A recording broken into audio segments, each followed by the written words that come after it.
Western music is traditionally notated on a system of 5 lines and spaces called a staff. And that's what we're looking at right in front of us now. At the beginning of each staff, we place an object called a clef, which tells us which system we're going to use to interpret or read the notes that appear on the various lines and spaces on the staff. The two most common clefs that are used are the treble clef and the bass clef, and they look like this. This is the treble clef right here. This is the staff, and we see various lines and spaces, and notes are placed on them. And the treble clef dictates which notes are placed on which spaces. And the other clef is the bass clef, which looks like this.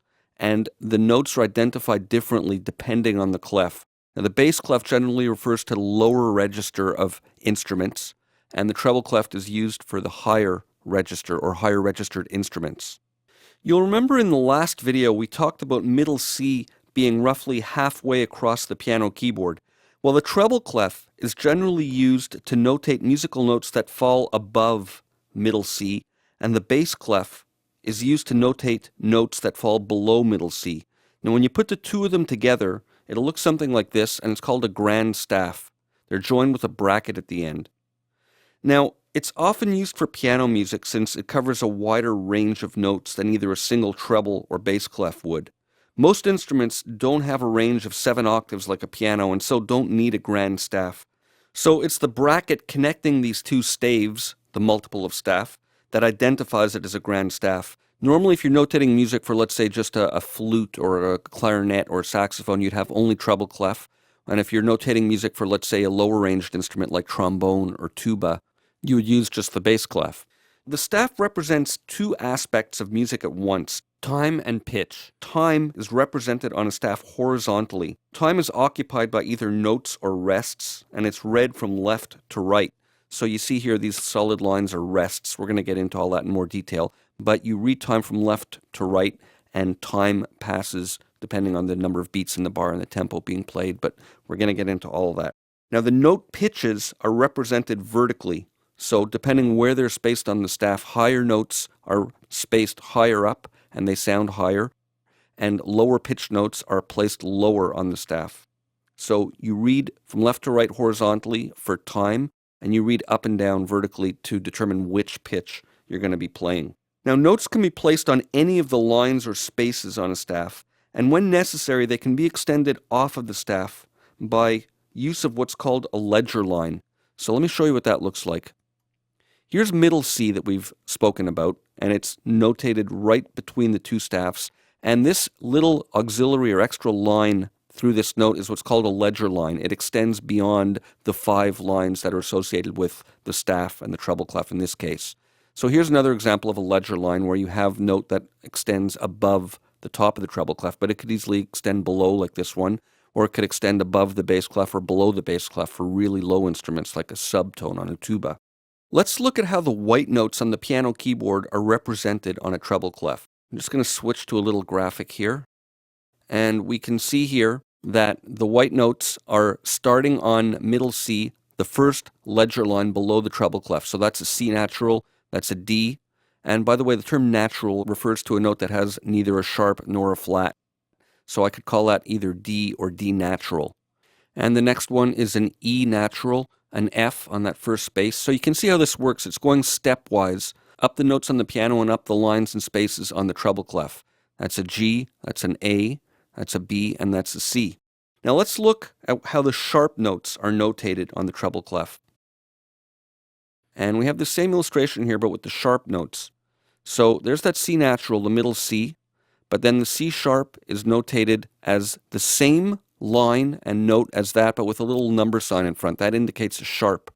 Then we have a D sharp, which is like a D, but with a sharp sign in front. There's an E natural. Then we have F sharp, G sharp, A sharp, all corresponding to these black notes, and they have that little number sign, which means sharp in music notation. And then finally back at the next C. I'm going to go to our next graphic.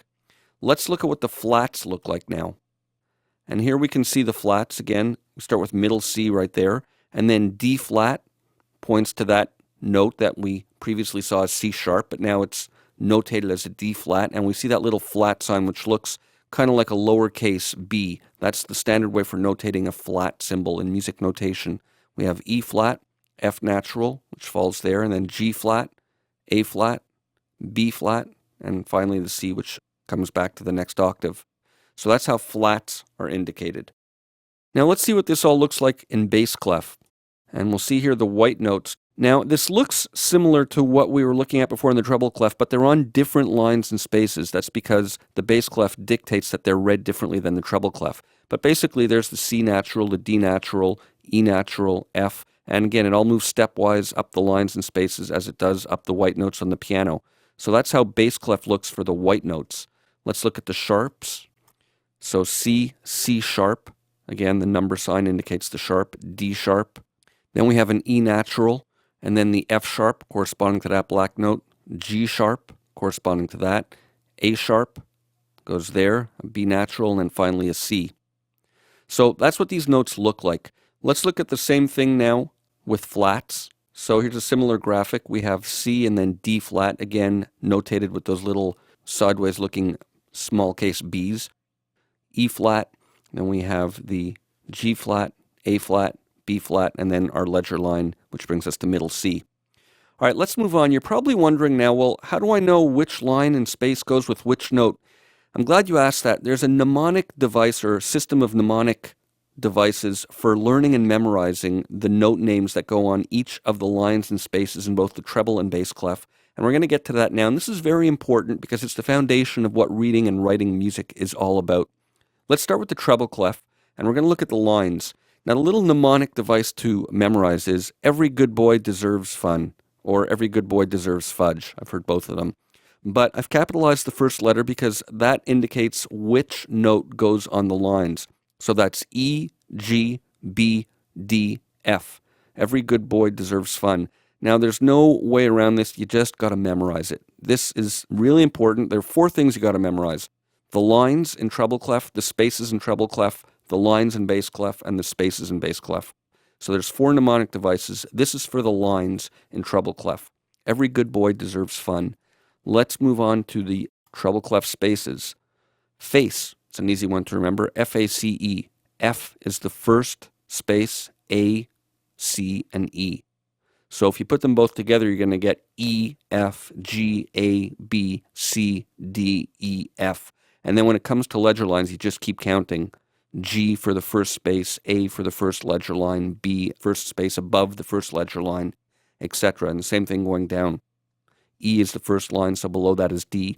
Then the next ledger line is middle C, then below that is B, etc. So face, and again, it works stepwise through the keyboard and through the notes. Memorize it, F-A-C-E. Let's look at bass clef. So here are the lines, and the acronym is golf balls don't fly away. G, B, D, F, A. Now this is a third, an interval of a third away from the treble clef. Now we haven't really talked about intervals like that in thirds. I know you don't know what that is yet. We're going to get to it. So far we've only talked about intervals of a half step or a whole step. So G, B, D, F, A. Golf balls don't fly away. And similarly, the spaces are all cows eat grass. These are commonly used acronyms. A, C, E, G. Memorize it. You put them all together, you get G, A, B, C, D, E, F, G. So that's it. I'm going to leave you with this grand staff over here. And again, why don't you pause your video and point to different lines and spaces on the treble clef and bass clef and figure out what the notes are and get familiar with it and do your best to memorize and get comfortable with the different lines and spaces on both the treble and bass clef. All right, so that's it for now. Stay tuned, and I'll see you for more in the next video.